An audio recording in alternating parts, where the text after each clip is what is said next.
Obviously, my backstroke's been feeling pretty good.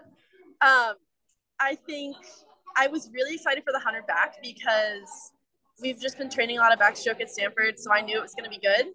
And I knew it was a stacked field, so being able to get tied for third, I think that was really cool to be a part of.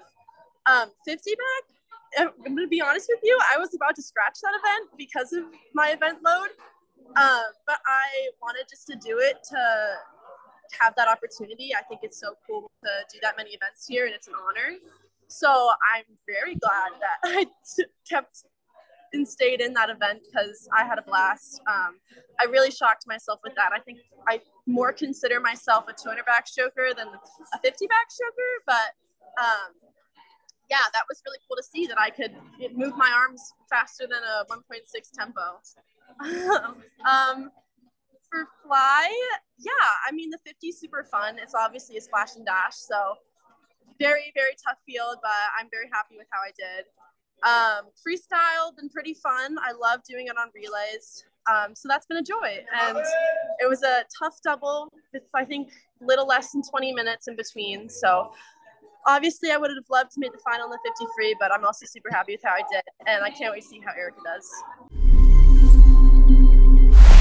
Honestly, just warming down, trying to get some oxygen into my muscles. So doing lots of deep breathing. But honestly, tonight I just wanted to come here and have a blast. It's definitely the lightest load that I'll have this meet. So I was just enjoying doing 250s and then being done. So I think more just loving it, bopping with the music. They've been having great tunes here. So that's been really fun.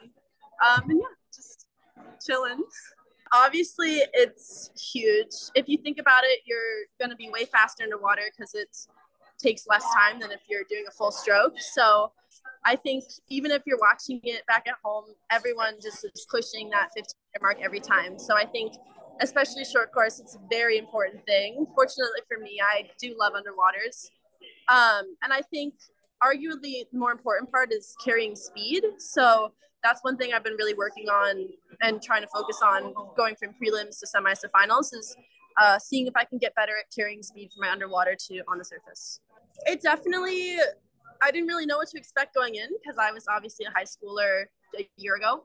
And it was a little different, my experience coming into this meet, because all I did in December when I was a senior was focus on this meet.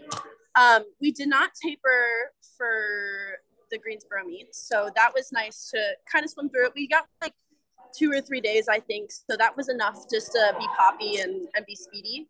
But I think the hardest part about coming here was how far it is.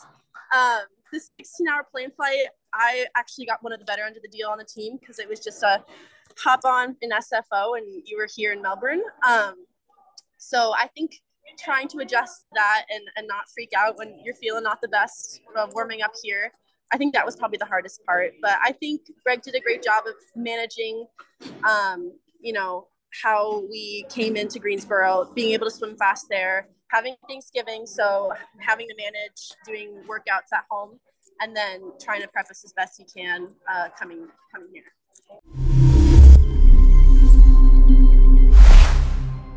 Is Greg there? Greg's not here right now, no. But he's been staying up and watching, texting me at like 1:30. So it's really nice to see Tracy just get in contact and get excited about what we're doing here.